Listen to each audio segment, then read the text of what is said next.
Make sure you have it right up and down. Jump out of there.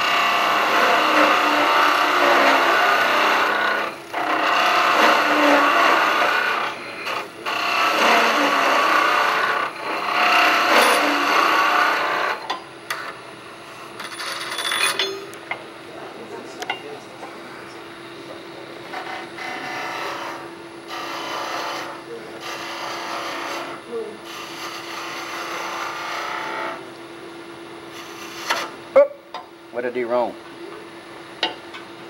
Didn't hit the bevel before it went off of it. Well, nobody's going to see it. Yeah. They well up there. I'm not a very good spindle turner. And it shows.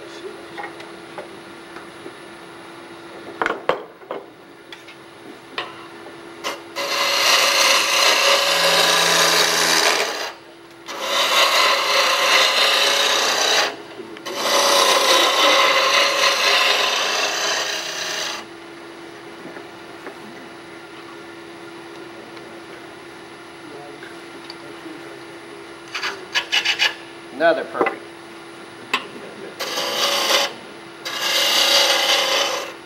This is to have fun.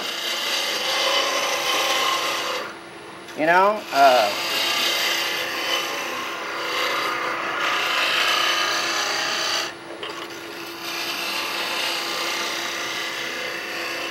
and if you just do the roughing gouge pretty slow, you don't really need to have the skew to do that. David, have you found that the wider the skew chisel, the easier it is to use and less likely to catch?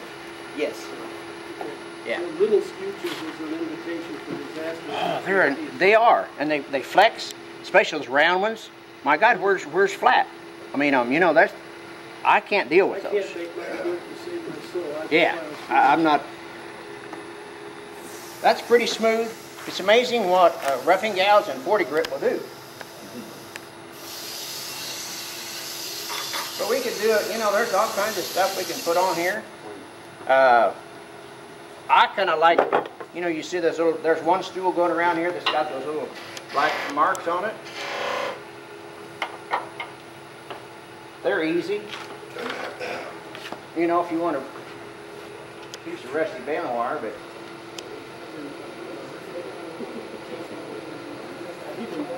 you know. So, again, I'm not, you know, just shooting out some ideas here to have fun with later on when you get home. Another perfect fit.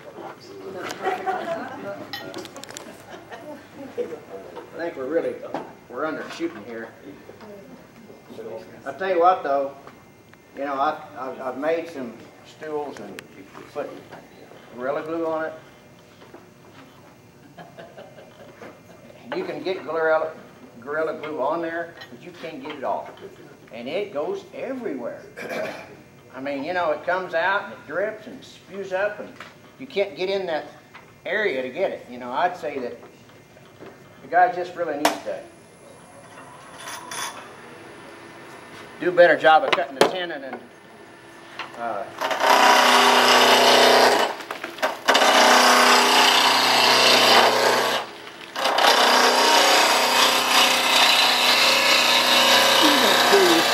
yeah.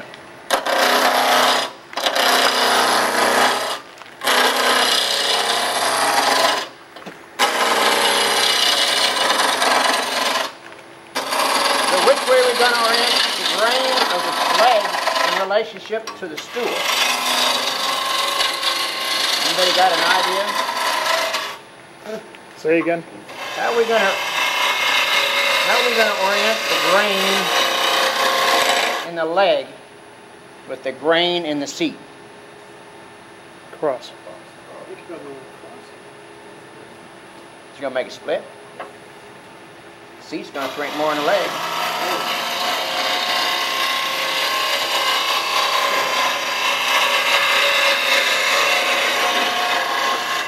I don't know. And I wish somebody would tell me which way. I've done it both ways, and I've just done it. And it doesn't seem to be. There's one stool coming around here that's made out of honey locust. Is that stool going around?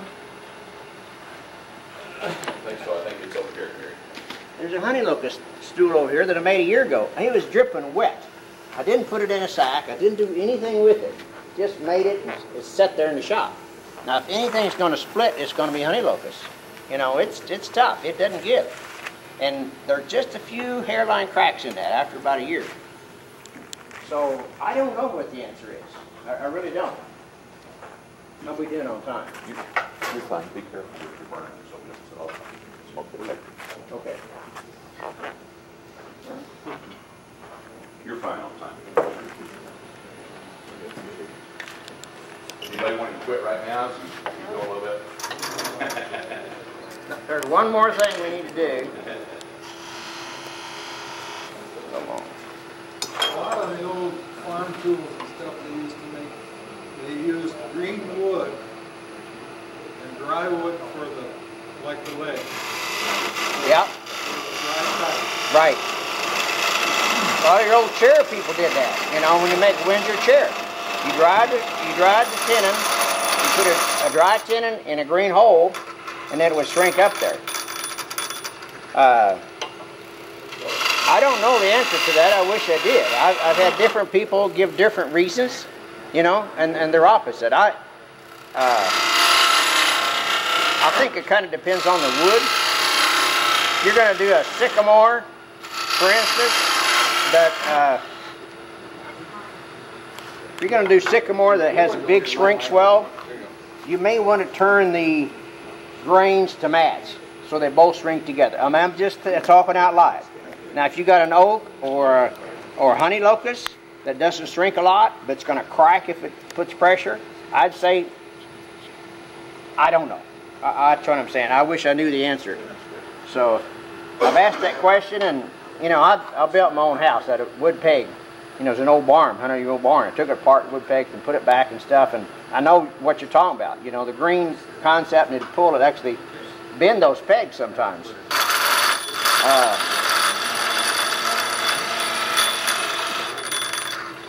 But I don't know.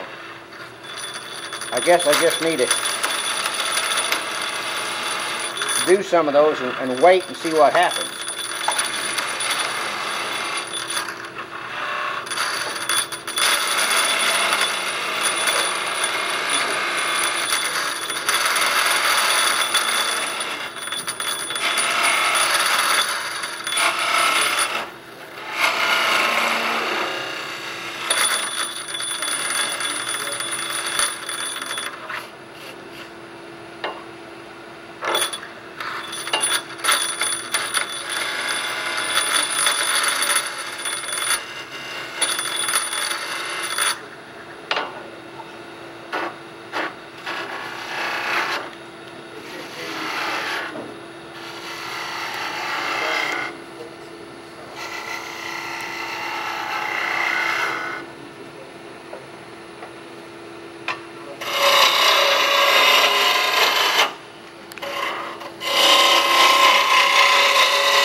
Tool rest is getting built up on it.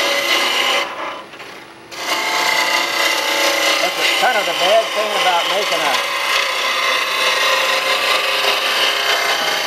your tool rest out of mild steel, that tannic acids in the wood, they start reacting. It's rough already right here. It's kind of, you know, a stainless steel or hardened steel works a lot better. Then it's kind of hard to get one of those. I got one of those.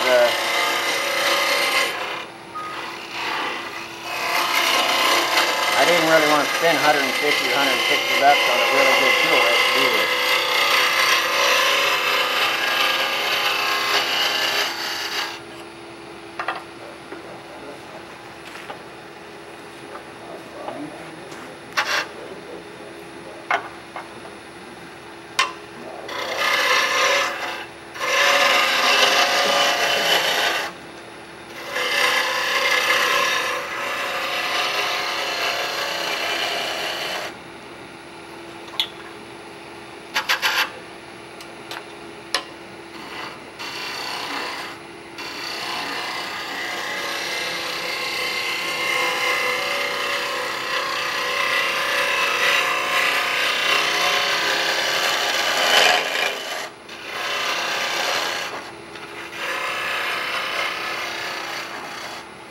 Nobody asked me how I got those rings on those legs yet.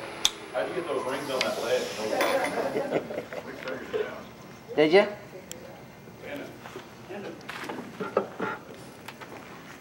Ford stretcher? Yeah.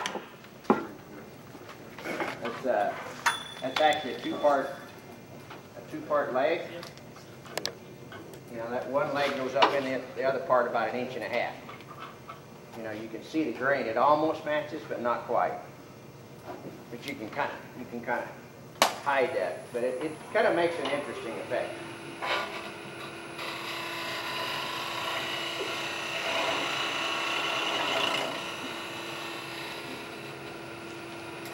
Got to spend a little more time getting those tendons a little bit closer, but they fit in the hole.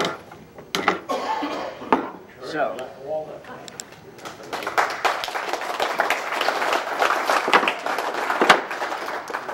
You didn't cut the bottom up. Nice looking top, right?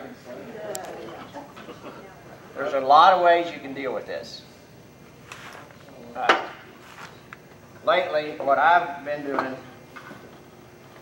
knockout bar. It's right in the front. I've learned to bring my own. I tell you what, it's bad if you get up there and you can't get that out of there. Oh,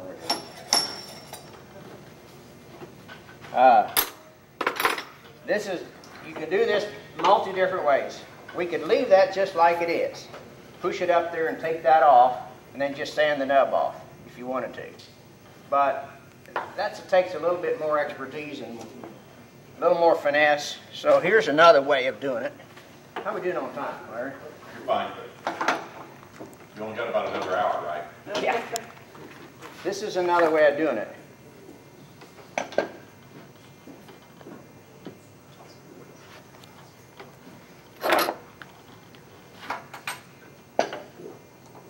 I think sometimes the degree of expertise is in reverse proportion to how many tools you got brings with you. I was at David Ellsworth's demo one day, and he showed up and he said, "Well, I brought both of my tools." And that's all he had was two gouges. He put on again demo. I mean, everything else was kind of set up. So we can put that back on, and hopefully it hadn't warped too bad.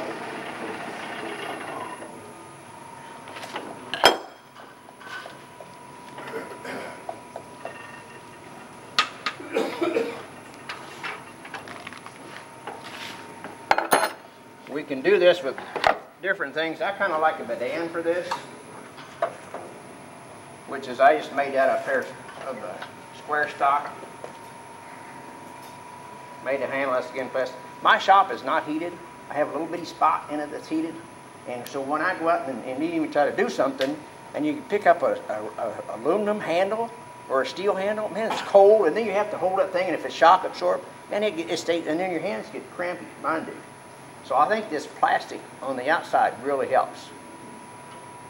To me, it does. Again, we're going to make probably this is one way.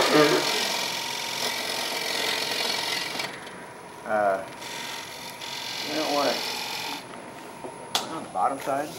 Yeah. Oh, good.